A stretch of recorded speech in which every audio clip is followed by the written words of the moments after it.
Welcome to Golden, Colorado. We're here to visit Alchemy bikes because we're getting a custom road bike made by them. We're going to show you guys the whole process.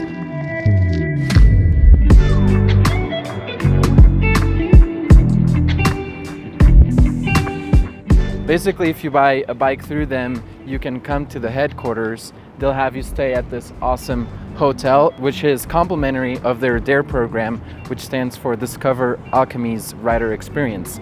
So we got here, checked into the hotel. We're gonna check out the factory. We're gonna do a bike fit. So the bike fit's gonna be done on a retool fitting bike machine thing, which basically then gives the engineers and the welders and everyone that works there the information they need to build the frame custom to you. We're gonna go through the painting process and just basically break down the steps that it takes to get your bike, and then we're gonna get the bike and take it home. So here's the hotel that we're staying in, and we're walking to Alchemy, which is right there. I hope you guys enjoyed the video. I'm going to ask the guys all the questions that come to mind, but if there's any other questions that you guys have, leave them in the comments and I'll find a way to get them answered and back to you guys somehow. So yeah, enjoy.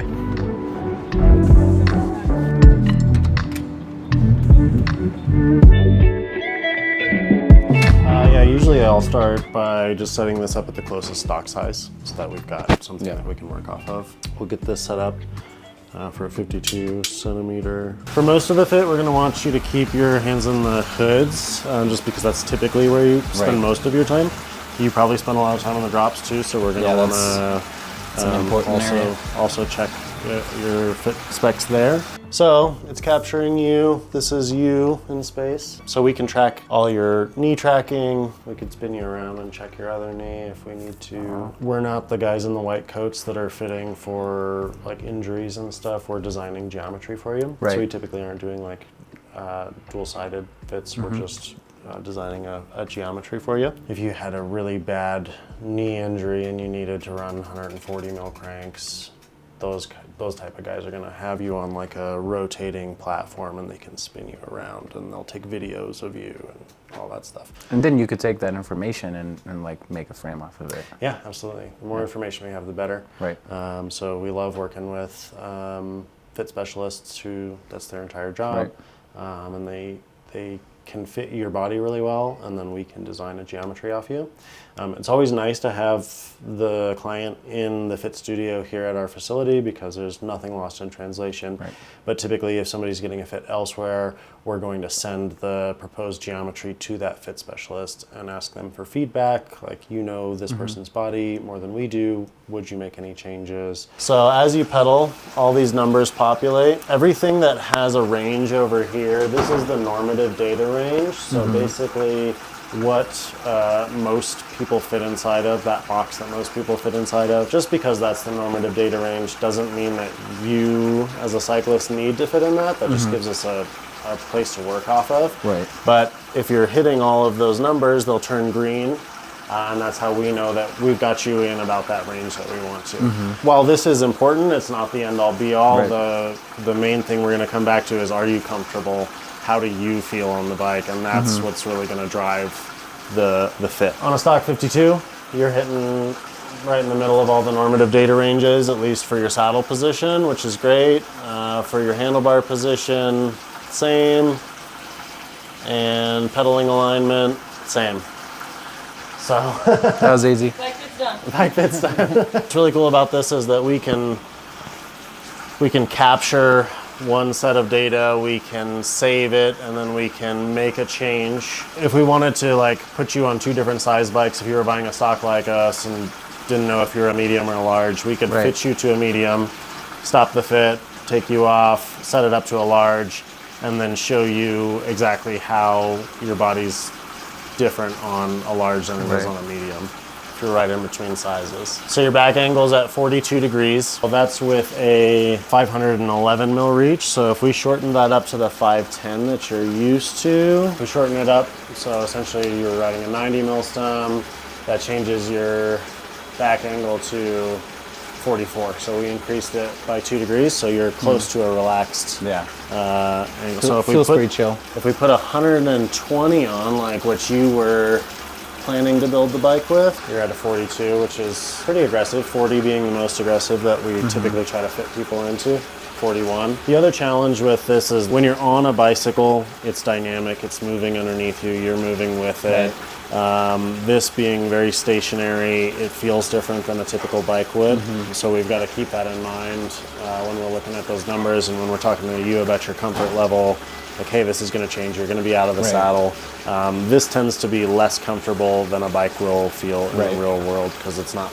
It's very. But it rigid. gives you all the information you need to then make that bike, basically. Yeah, exactly. It's more for you than maybe it is for the rider.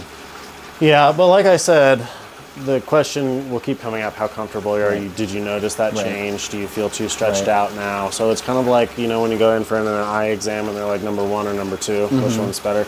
We're kind of going to do that same thing. So we'll stretch you out a little bit and say, okay, now we've got you closer to the normative data range for your back angle, but how do you feel? Did it feel better or worse than where we were at before? And you're like, now I feel kind of stretched out, so we can just move it back a little bit, and you'll go, ah, that's so much better. And then we kind of know. So we'll try to hit the extremes and just say, how far can we push you till you're uncomfortable? Now let's bring it back in. For you as like a performance athlete who's racing, we're going to be fitting you with that in mind. So we are going to be trying to put you in an aggressive position with a powerful leg stroke, keeping your center of gravity down low, all that stuff that's going to be beneficial to you in a race situation. For a recreational rider, we're going to fit them differently. Every fit we do, we assume that there's 20 millimeters of spacer stack to start. So if you said like, hey, I want to be in a more aggressive position, we can lower you and say, we just removed a 10 mil spacer. How does that feel?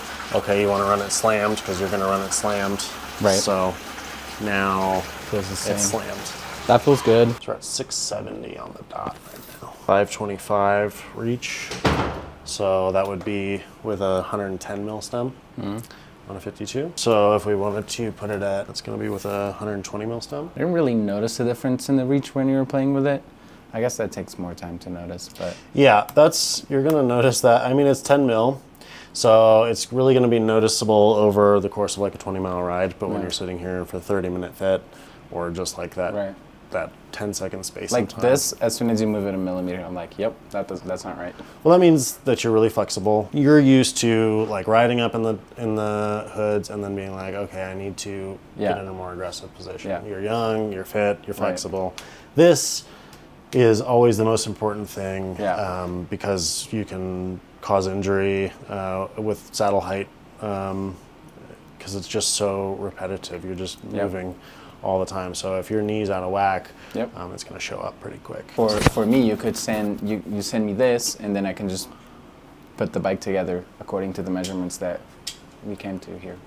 Yeah. So for a client who's getting a frame, we would do a fit and then recommend like, hey, we fit you to this saddle, so that's the saddle that you need to get. We fit you with a 20 mil offset post or a 0 millimeter offset post and a 110 stem bars with 70 mil reach, so that they can know, like, this is what I was fit to, so I need to find components that match those specifications. And then the email that you send will say like, this is the exact saddle height, and then the person can just do it. Yep. So typically we will give them a print off of this. So we'll give them the frame geometry print off and then a fit sheet print off, so that they've got their frame geo and then they've got where all their components are in space in relation to the frame. So you are using a 0 mil post, right? Yeah. So that does change things. And do you know the reach of your bars? Reach is 73 mil. Angle's 10 degrees actually, -10.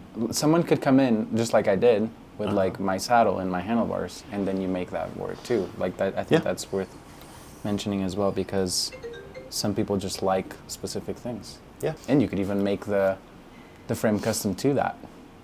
Yep. For some reason. Probably wouldn't encourage like designing a frame around components. Yeah. Obviously for like a more general rider like myself, that doesn't really make sense, but for a custom need like that. There's definitely those unique situations. So I'm going to set this retool up exactly how your frame will be set up with your components. And you can get an idea of how that's going to feel. See how that feels. Yeah. Okay, this should be more or less how your bike's going to feel with your parts on it. That's with your saddle at 670. That feels right. That feels really, really nice. And then it's basically just like here instead. Yeah. Is this with 120? Mm-hmm. Feels a little short. The frame is shorter than what mine is right now, but it feels really nice down low. That's great. Great. So I'll send you this document that has a lot more Yeah. information than you'd actually need, but that will give you the information that you do need to Just set put the it bike together. up. Sweet. So that fit generated a lot of data for us to design a frame for you. We achieved a comfortable position for you and a position that's going to be good for you when you're racing. We know how far your rider cockpit dimension needs to be, so how far your reach needs to be from your saddle to your bars. So we can put that information into this program and shorten or lengthen the reach of the bike until we've achieved that, knowing that you're going to use a 120 mil stem. Same, we know your saddle height. We're using a zero offset post to keep you more above that bottom bracket and give you a more powerful downstroke. So we can know that we need to adjust your seat tube angle to account for that. So all of that retool data, once we've gotten you in the data range that we want and we've got you feeling comfortable, we can basically plug all that in and then adjust the frame geometry to suit those measurements. It goes downstairs, becomes sheets of paper. Exactly. At that point, I'll print off your geometry CAD file, which shows all the miter angles and lengths of tubes so that Jeff can cut them to size for you. And we'll turn those carbon sheets into round tubes and put it in the jig. Expand them. Yep. Cook them. Put all your numbers in that jig to hold all those tubes in place, and then paint it real pretty. Your bike's right there. Let's go. Taking a break from this video, I guess. Wow, that's nice. Yeah. That's gonna look sick. I mean, it already does, but... Well, you should do the obligatory Oh, yeah. heft to see how light it is. What was that, Hank? That's stupid. That's ridiculous. Have you picked this up? That's insane. This is beautiful. Like the shape of front is so cool. Here, let me just see if this is gonna make it a lot heavier. It really doesn't make a difference. That's insane.